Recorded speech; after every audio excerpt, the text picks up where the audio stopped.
नमस्कार।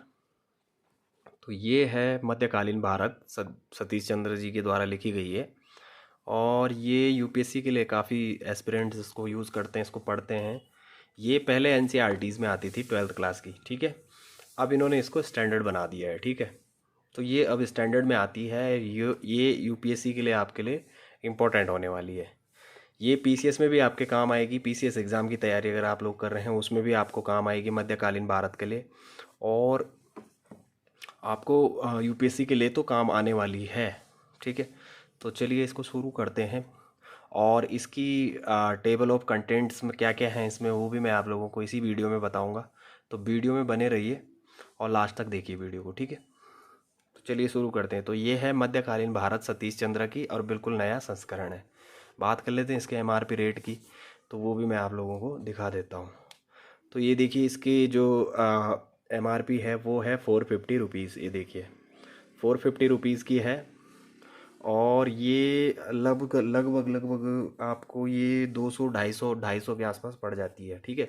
250 300 के आसपास ये पड़ जाती है अगर आप ऑफलाइन मार्केट से खरीदते हैं। ये है ओरिजिनल, ठीक है। ये मैंने मार्केट से ख़रीदी। ये कोई पायरेटेड बुक्स नहीं है, पेपर बैग्स क्वालिटी की नहीं है। ये बिल्कुल ओरिजिनल बुक्स है और इसकी पेज की क्वालिटी आप लोग देख सकते हैं।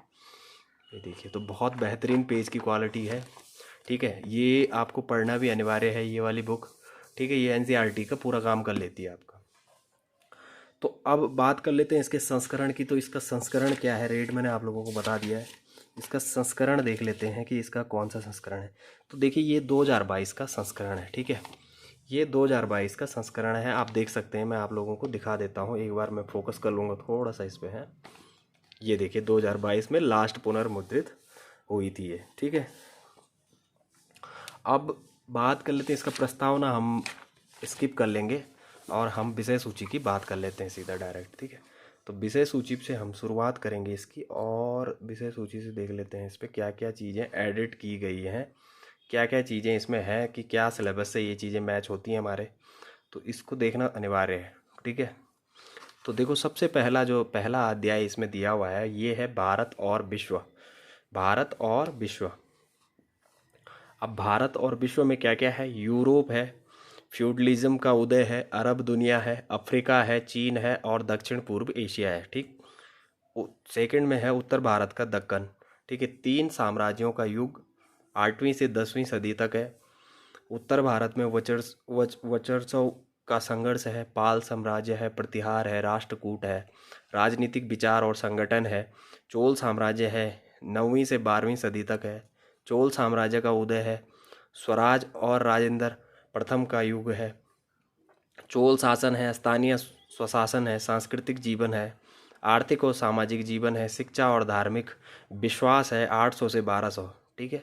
व्यापार और वाणिज्य है, जनता की दशा, समाज की प्रकृति, जाति प्रथा है, स्त्रियों की दशा है, वस्त्र है, भोजन है, मनोरंजन, शिक्षा, ज्ञान, विज्ञान और धर्म, धार्मिक आंदोलन और विश्वास है, ठीक है।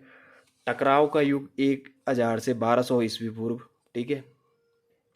5वां अध्याय है, आरंभिक चरण है इसका, अरब और सिंध है, अफगानिस्तान और अल हिंद है, ठीक है। गजनवी है आपका, राजपूत रजवाड़े हैं, उत्तर भारत में तुर्कों की विजय है, तराइन की लड़ाई है, गंगा की वादी, बिहार और बंगाल में तुर्कों का की विजय, राजपूतों की पराजय का कारण, ठीक है। अच्छा 6वां है, दिल्ली सल्तनत है, ठीक है। स्थापना एवं सुदृढ़ीकरण है, 13वीं सदी का बात है ये। ममलूक सुल्तान, शक्तिशाली राजतंत्र की स्थापना के लिए संघर्ष, इल्तुतमिश 1206-36, रजिया 1236-39, बलबन का युग 1246 से 87, मंगोल और उत्तर पश्चिम सीमा की समस्या है।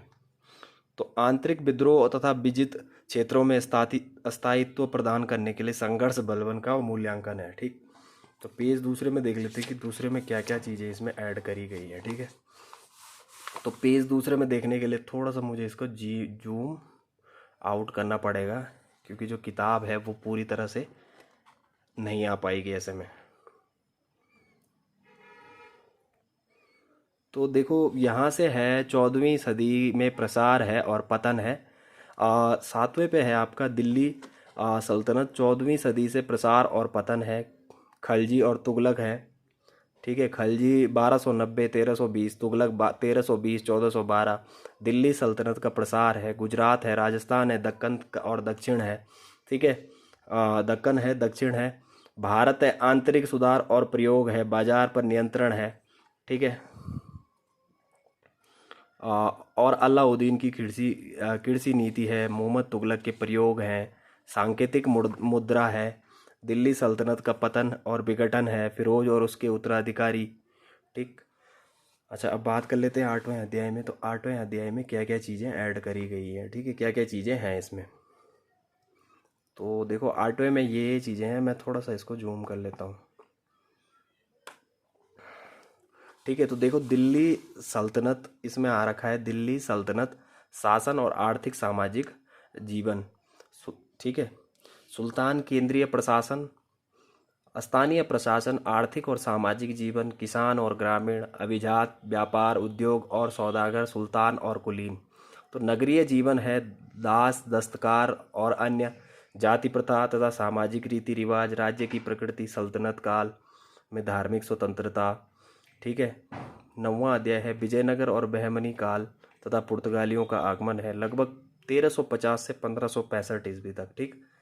विजयनगर साम्राज्य की स्थापना, ठीक है, और बहमनी साम्राज्य के साथ टकराव है।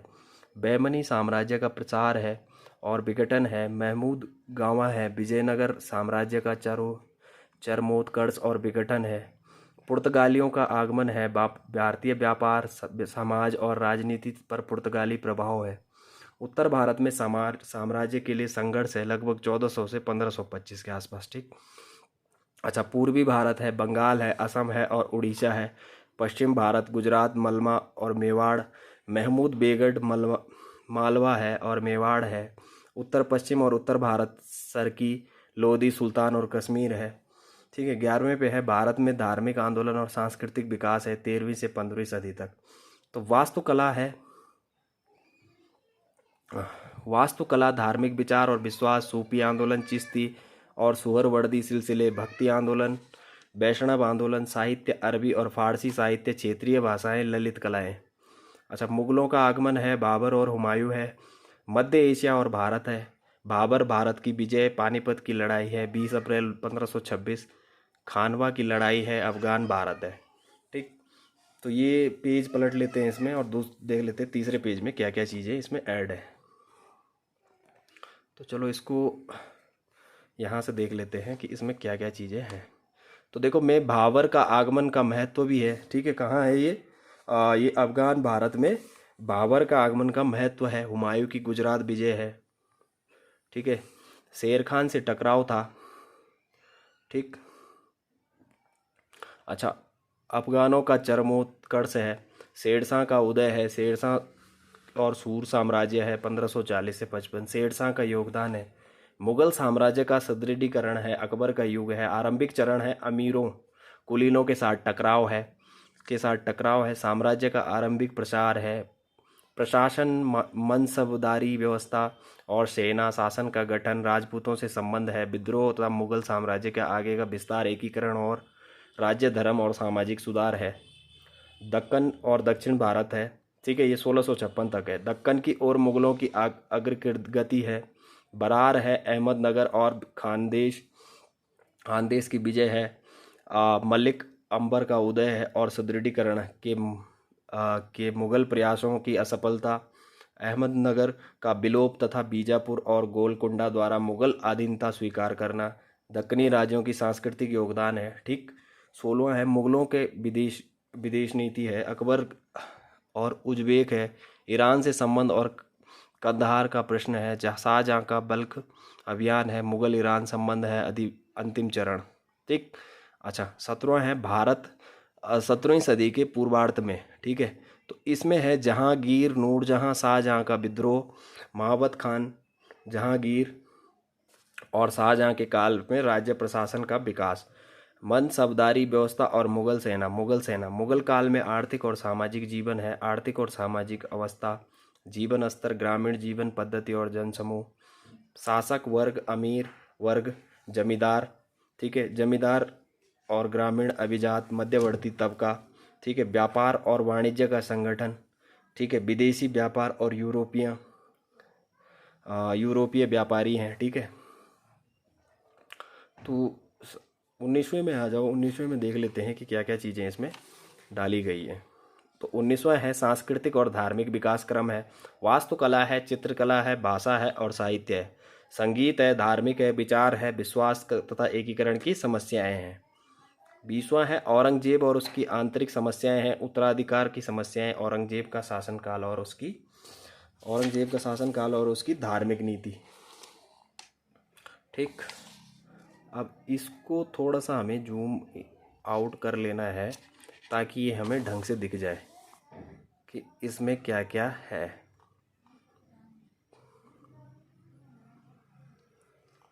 ये देखिए, तो उसकी थी धार्मिक नीति। अच्छा, इसमें थोड़ा फोकस कर लेता हूँ मैं डायरेक्ट। मंदिर और जजिया राजनीतिक विकास क्रम, उत्तर भारत, पूर्वोत्तर और पूर्वी भारत, असम, बंगाल और उड़ीसा, जन विद्रोह और क्षेत्रीय स्वतंत्रता के लिए आंदोलन, जाट और सतनामी, अफगान सिख राजपूतों से संबंध है, मारवाड़ और मेवाड़ से संबंध विच्छेद है। अब इसको थोड़ा सा बड़ा कर सकते हैं हम इसको देखने के लिए।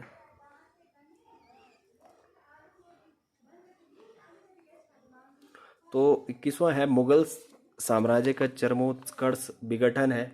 ठीक है, मराठों का उदय है, शिवाजी का आरंभिक जीवन वृत्त, पुरंदर की संधि और शिवाजी की आगरा यात्रा, शिवाजी से अंतिम संबंध विच्छेद, शिवाजी का प्रशासन और उनकी उपलब्धियां, औरंगजेब और दक्कनी राज्य है।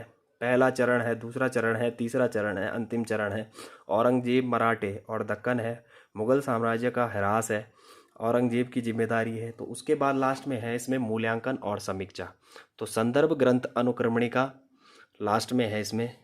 तो ये चीज़ें आप लोग देख लेना। तो इसमें 22 अध्याय हैं, जो कि 21 अध्याय हैं, सॉरी 21 अध्याय हैं इसमें, जो कि आप लोगों को देखना है। ठीक है, अब बात कर लेते हैं इसके मानचित्र सूची की। तो देखो, मानचित्र जो सूची है वो भी देखना अनिवार्य है कि वो कितना है इसमें। ठीक है, तो इसको थोड़ा सा जूम इन कर लेता हूँ मैं, और ये देख लेता हूँ कि देखो, मानचित्र 1 में भारत 700 ईस्वी से 1030 ईस्वी तक। मानचित्र दूसरा है चोल साम्राज्य। ठीक, तीसरा है भारत लगभग 1200 ईस्वी। अच्छा, चौथा है दिल्ली सल्तनत 13वीं सदी। ठीक, और दिल्ली सल्तनत 14वीं सदी के पूर्वार्ध में। ठीक है, भारत प्रांतीय राज्य 15वीं सदी है। भारत अकबर की मृत्यु के समय है। मुगलों द्वारा दक्षिण विजय है, 1707 की सीमाएं हैं। तो ये सब चीज़ें इसमें अभी ऐड करी गई। तो ये सब चीज़ें इसमें ऐड करी गई हैं। और बात कर लेते हैं इसकी लास्ट, इसके अगले पेज में क्या है। तो देखो, अगले पेज में चैप्टर शुरू हो जाते हैं। ये चैप्टर है भारत और विश्व है, अध्याय फर्स्ट है। तो इसको हम अभी देखेंगे नहीं, वो तो मैंने आप लोगों को विषय सूची के माध्यम से बता दिया है। अब इनको अगर चैप्टर वगैरह देखने हैं तो वो आप मेरे को कमेंट सेक्शन में ज़रूर बोल सकते हैं कि आप लोग चैप्टर अगर पढ़ना चाहते हैं तो चैप्टर भी पढ़ सकते हैं। तो कोई दिक्कत नहीं है, इसमें ऑडियो बुक टाइप की बना सकते हैं हम लोग चैप्टर से। और इसको एनसीईआरटी के तौर पे हम बेसिक कॉन्सेप्ट को क्लियर करने के लिए हम इसको पढ़ सकते हैं। देखो, पेज की क्वालिटीज़ मैंने आप लोगों को बता दी है कि ये ऑफलाइन मार्केट से ख़रीदी हुई है, तो इसकी क्वालिटी बिल्कुल ज़बरदस्त है। ठीक है, रही बात पढ़ने में, तो पढ़ने में बुक बहुत अच्छी है, अच्छे से समझ में आ जाता है, बेसिक कॉन्सेप्ट बहुत अच्छे से क्लियर हो जाते हैं। ठीक है, यूपीएससी के लिए बहुत इंपॉर्टेंट बुक है, पढ़नी पड़ेगी आप लोगों के लिए। ठीक, इससे एडवांस लेवल की भी पढ़ सकते हैं आप लोग। ये तो बहुत, मतलब ये तो पढ़नी ज़रूरी है क्योंकि ये बेसिक है। ठीक, तो देखो, ये एनसीईआरटीज़ में भी आती है और स्टैंडर्ड में भी है। तो आप जो आपको सही लगे, उचित लगे, वो आप लोग खरीद लीजिए। बाकी मैंने इसका रेट, एमआरपी वगैरह आप लोगों को बता दिया है कि ये लगभग 200-250 के आसपास पड़ जाती है। 240-250 के आसपास ये पड़ जाती है मार्केट में, अगर अच्छा खासा डिस्काउंट चल रहा है। ऑनलाइन मार्केट में आपको पायरेटेड मिलेगी और 200 की भी मिल जाएगी। ठीक है, तो ऑनलाइन में आप देख लेना, काम चल जाएगा आपका अगर आप ऑनलाइन में खरीदते हैं। तो चलिए, अगर फ़िलहाल इस वीडियो में फ़िलहाल इतना ही था। अगर आप लोगों को कोई क्वेश्चन होगा, कोई डाउट रहेगा, तो आप लोग मुझे कमेंट सेक्शन में कमेंट ज़रूर करिए। और अगर आप लोगों को मेरी वीडियो पसंद आती है तो आप प्लीज़ लाइक ज़रूर करिए और चैनल को सब्सक्राइब ज़रूर करिए। ठीक है, तो चलिए मिलते हैं नेक्स्ट वीडियो में। धन्यवाद। आपका दिन शुभ हो।